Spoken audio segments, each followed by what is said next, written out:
ओम नमः।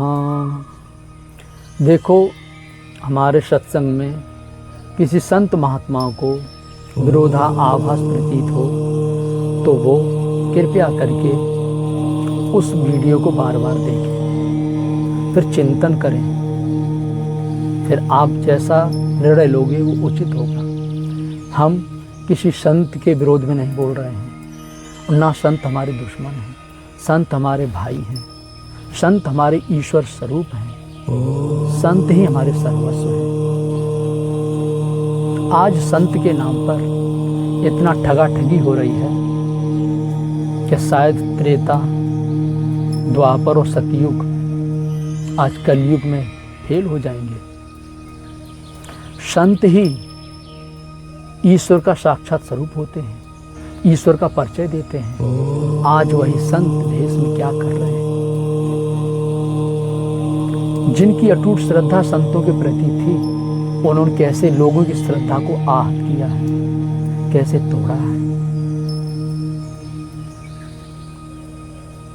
इसलिए आप संत हो करके ऐसी भ्रांति और रूढ़ियों को मत अपनाइए कि हमारी समाज दिन प्रतिदिन हमारे प्रति घृणा की भावना रखना आरंभ कर दे। एक समय था संत नाम पर जो आज जेल के अंदर हैं, पूरे भारत में ही नहीं विदेशों में भी उनका डंका बज रहा था, जय जयकार हो रही थी। लेकिन उन्होंने कैसे फिर जनता को, समाज को आहत किया, उनकी श्रद्धा को, उनकी आत्मा को। तो संत जितने हुए हैं, आप शास्त्रों का अध्ययन कीजिए। अब संत हो गए हैं तो संत वाली भाषा बोलिए, ये भूत प्रेतों वाली भाषा मत बोलो, ये अनगिनत देवी देवताओं की पूजा पाठ वाली भाषा मत बोलो। जो वास्तव में संत होगा, सच्चा संत होगा, वो एक परमात्मा की पूजा बताएंगे, 2-2.5 अक्षर के नाम का जाप बताएंगे। वो नहीं कहेंगे कि लक्ष्मी को खुश करने के लिए ये नाम जपो, वो नहीं कहेंगे कि धन को और बढ़ाने के लिए ये नाम जपो, इन भूत प्रेतों को झाड़ने के लिए ये नाम जपो। हमारे संतों ने, महापुरुषों ने कौन सा नाम बताया, क्या कहा? ग्रह नक्षत्रों के लिए ये नाम जपो, मंगल राहु केतु को अनुकूल प्रतिकूल करने के लिए, उनको हटाने के लिए ये नाम जपो। तुलसीदास जी के एक वाक्य में सारी चीजें कट जाती हैं कि जोग लगन ग्रह वार तिथि तुलसी गणित न काहू, और राम दाहिने जाहे सब सबय दाहिने ताहू। ये है संतवाणी। जोग लगन ग्रह वार तिथि, तुलसीदास किसी को नहीं गिनते कि जिसके अनुकूल, जिसके दाहिने भगवान राम हैं, उसके दाहिने सब हैं। तो भगवान को हम दाहिने कैसे लाएंगे? वो कैसे होंगे? तो विभीषण से ये ज्ञान अर्जित कीजिए। विभीषण राम नाम का जाप करते थे, उस राम नाम के प्रभाव से संत स्वरूप में हनुमान जी मिले। हनुमान जी ने फिर उन्हें राम जी से मिलाया। कृपा हुई कि नहीं हुई? तो मन क्रम वचन छाड़ चतुराई, भजत कृपा करिए रघु राई। मन से, कर्म से, वचन से, छल कपट छोड़ करके जो भजन करेगा विभीषण की तरह, हनुमान जी की तरह, अवश्य भगवान कृपा करेंगे, वो पा जाएंगे। हनुमान पाए, विभीषण पाए, मंदोदरी भी जपती थी भगवान का ही नाम, त्रिशिटा भी जपती थी। त्रिशिटा नाम राक्षसी एका, राम चरण नित्य निपुण विवेका। थी तो वो राक्षसी त्रिशिटा, विभीषण की लड़की, लेकिन राम के चरणों में अनुरक्ति थी। राम चरण रति निपुण विवेका, और विवेक में निपुण थी। तो होय विवेक मोह भ्रम भागा, तब रघुनाथ चरण अनुरागा। विवेक वो है जो हमें एक परमात्मा के चरणों में अनुरक्त कर दे, एक राम जी के चरणों के प्रति समर्पित कर दे। विवेक का तात्पर्य ये नहीं कि हमने चौपाई रट ली, कुछ श्लोक रट लिए, 10-20 पुस्तकों से कुछ समाज के बीच में बता दिए। विवेक हमारे मोह रूपी भ्रम का अंत करता है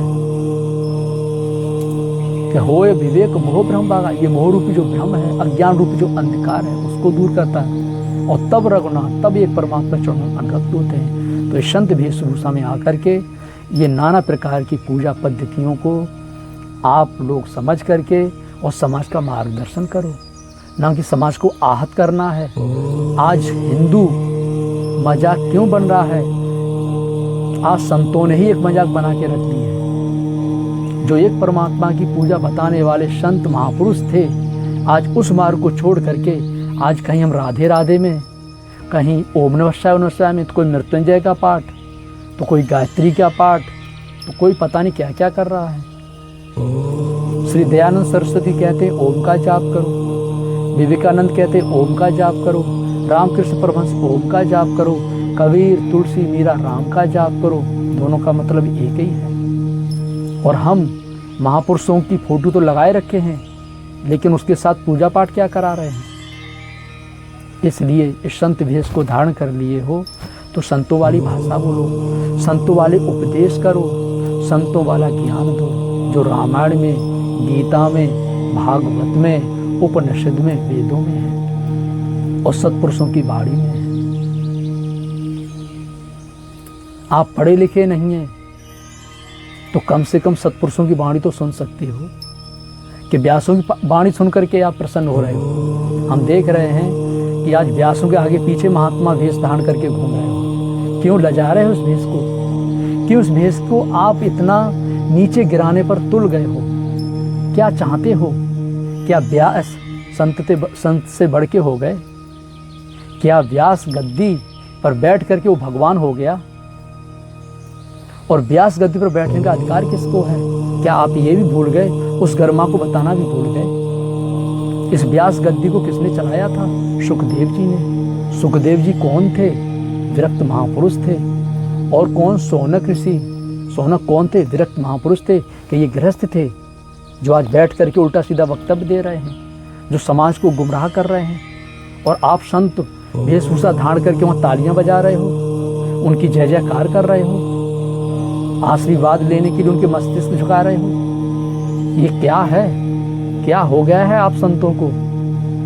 इसलिए आप मेरी वाणी को सुन करके और मेरे शब्दों को सुन करके अगर निष्कर्ष निकालना है तो गीता और रामायण को पढ़िए। आप मेरे निष्कर्ष को समझ जाओगे, पा जाओगे। अरे जिस गद्दी पर एक विरक्त का ही अधिकार है, एक विरक्त ही बैठने का अधिकारी है, आज गृहस्थ बैठ करके उल्टा सीधा वक्तव्य दे रहे हैं। भागवत में लिखा कुछ और है, बता कुछ और रहे हैं। संत महापुरुषों ने बताया समाज को कुछ और है, बता कुछ और रहे हैं। 7 दिन की भागवत होती है, कहीं 9 दिन की भागवत होती है। 7 दिन में 7 भगवान, 9 दिन में 90 भगवान। क्या यही हमारे शास्त्रों में है? क्या यही हमारे संत महापुरुषों ने अपने उपदेशों में कहा था? हमने भागवत का पहले एक उदाहरण दे ही दिए हैं। भागवत में 24 लक्षण व्यास जी बताए कि तुम इतना चाहते हो तो एक परमात्मा की पूजा करो। और भागवत में आराध्य शब्द आया है, राधा शब्द नहीं आया है। आराध्य माने आराधना करता हूँ किसकी? एक परमात्मा की, एक ईश्वर की। और ये राधा राधा को रगड़े पड़ा है। इन व्यासों से ज़्यादा समय तो माता मीराबाई ने दिया, सूरदास जी ने दिया। उनके किसी भजन में देखो राधा शब्द आया है? कृष्ण भगवान मथुरा और वृंदावन में ही रहे, गोकुल में रहे। क्या उन्होंने कहीं गीता में राधा शब्द दिया है? उनके किसी भी शब्दावली में देखो कहीं राधा शब्द आया है? यदि आया है तो ये भ्रांति है। एक भ्रामिक करने वालों ने ऐसा उपदेश किया है।